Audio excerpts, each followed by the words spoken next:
श्री गणेशाय नमः। वक्रतुंड महाकाय सूर्यकोटि समप्रभ निर्विघ्नं कुरु मे देवं सर्वकार्येषु सर्वदा। अब हम गणेश जी का नाम लेकर शिव पुराण प्रारंभ करते हैं। ओम नमः शिवाय, ओम नमः शिवाय, ओम नमः शिवाय। भोले बाबा को, शंकर भगवान को कोटि कोटि प्रणाम। शिव पुराण में श्री रुद्र संहिता के चतुर्थ खंड में तीसरा अध्याय प्रारंभ करते हैं। स्वामी कार्तिकेय जी और विश्वामित्र। नारद जी बोले, हे ब्रह्मा जी, जब वह बालक पृथ्वी पर अवतरित हो गया तब वहाँ क्या और कैसे हुआ? तब नारद जी का प्रश्न सुनकर ब्रह्मा जी बोले, हे नारद, जब गंगा जी द्वारा उस तेजस्वी बालक को लहरों द्वारा बहाकर सरकंडे के वन के पास छोड़ दिया गया तब वहाँ मुनि विश्वामित्र पधारे। उस बालक का देदीप्यमान मुख देखकर विश्वामित्र दंग रह गए। वह बालक दिव्य तेज से प्रकाशित हो रहा था। उसे बड़ा प्रतापी और बलशाली जानकर मुनि विश्वामित्र ने उसे नमस्कार किया और उसकी स्तुति करने लगे। तत्पश्चात मुनि बोले कि भगवान शिव की इच्छा से तुम यहाँ प्रकट हुए हो। शिव तो सर्वेश्वर है, वे ही परम ब्रह्म परमात्मा है। इस संसार का हर प्राणी, हर जीव उनकी आज्ञा का ही पालन करता है।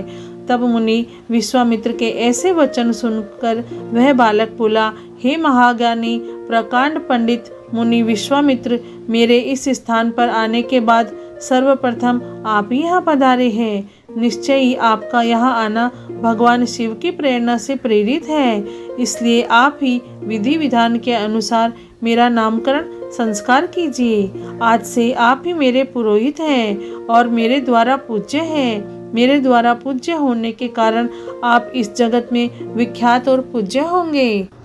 उस बालक के ऐसे वचन सुनकर मुनि विश्वामित्र आश्चर्यचकित होकर उस बालक से पूछने लगे कि हे बालक, आप कौन हैं? अपने विषय में मुझे बताइए। तब उनकी बात सुनकर वह बालक बोला, हे विश्वामित्र, अब आप ब्रह्म ऋषि हो गए हैं। मेरे विषय में जानने से पूर्व आप मेरा संस्कार कीजिए। तब मुनि विश्वामित्र ने उस अद्भुत बालक का नामकरण संस्कार किया और उसका नाम कार्तिकेय रखा। गुरु दक्षिणा के रूप में उसने मुनि को दिव्य ज्ञान प्रदान किया। तब मैंने स्वयं वहां जाकर उस बालक को गोद में लिया और उसे चूमा। तत्पश्चात मैंने उसे शक्तियां और शस्त्र प्रदान किए। उन अद्भुत शक्तियों को प्राप्त कर वह बालक बहुत प्रसन्न हुआ और तुरंत ही पहाड़ पर चढ़ गया। पहाड़ पर चढ़कर वह उसके शिखरों को गिराने लगा तथा वहाँ की संपदा नष्ट करने लगा। यह देखकर उस स्थान पर निवास करने वाले राक्षस उस बालक को मारने के लिए दौड़े। उन भयंकर राक्षसों से बिना भयभीत हुए उसने उन सबको भगा दिया। उनके भयंकर युद्ध से पूरा त्रिलोक कांपने लगा। त्रिलोक को भयभीत होता देखकर सब देवता वहां पहुंचे। देवराज इंद्र ने क्रोध में आकर उस बालक पर प्रहार किया। इस प्रहार के फलस्वरूप उस बालक के शरीर से विशाख नाम का दूसरा पुरुष पैदा हो गया। उन्होंने उस बालक पर एक और प्रहार किया तो नेगम नाम का एक और महाबली पुरुष पैदा हो गया। इस प्रकार इंद्र के प्रहारों से 4 स्कंद पैदा हो गए और बहुत वीर और बलवान थे। तब क्रोधित होकर ये चारों स्कंद एक साथ मिलकर स्वर्ग के राजा इंद्र को मारने के लिए दौड़े। यह देखकर इंद्र घबराकर अपनी जान बचाने के लिए कहीं दूर जाकर छिप गए। उनको ढूंढते ढूंढते वह बालक उनके धाम स्वर्ग में पहुंच गया।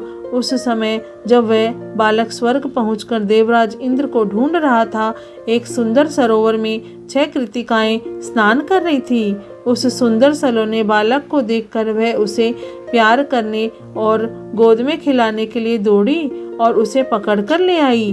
तब उन कृतिकाओं ने उस नन्हे बालक को बहुत प्यार किया और तब वे आपस में उसे दूध पिलाने के लिए लड़ने लगी। तब उस बालक ने 6 मुख धारण करके सब माताओं का स्तनपान किया। तब वे प्रसन्नतापूर्वक उस बालक को अपने साथ अपने लोक में ले गई और उसका लालन पालन करने लगी। शिव पुराण में श्री रुद्र संहिता के चतुर्थ खंड में तीसरा अध्याय पूर्ण हुआ। ओम नमः शिवाय, ओम नमः शिवाय, ओम नमः शिवाय। हे भोलेनाथ, हे शिव शंभु, हे माता पार्वती, आपको कोटि कोटि प्रणाम और कोटि कोटि धन्यवाद। जय भोलेनाथ।